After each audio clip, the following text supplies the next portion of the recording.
does nothing. AA does nothing.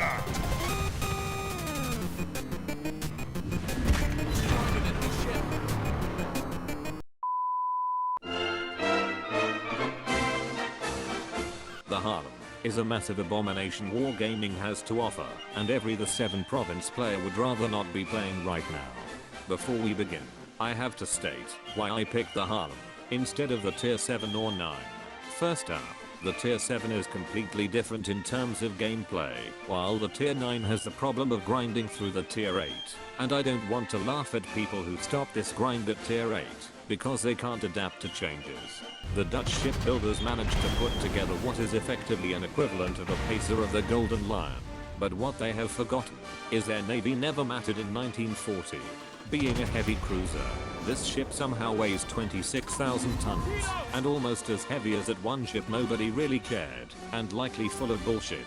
And would you look at that, shell catcher superstructure and massive bow and stern, asking to be smashed by one long-range battleship salvo.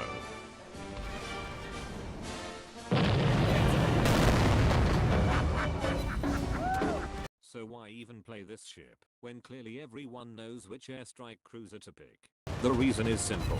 This ship does not forgive the simplest mistakes, but in turn, it trains you to have better situational awareness, which is absent due to the proliferation of players delivering brain damage. The guns are pretty mediocre compared to actual German guns, but in turn the HE is somewhat usable, and you won't get shouted at by doing so as this ship is technically not German.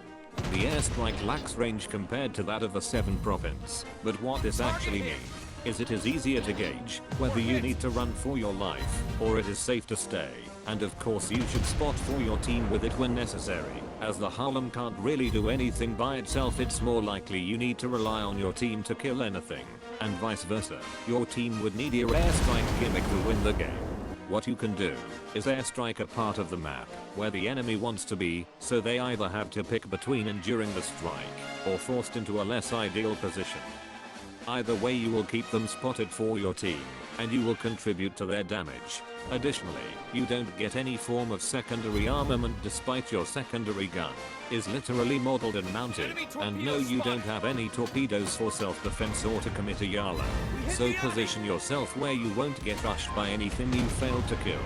And that obviously includes destroyers. Now hit the nitro.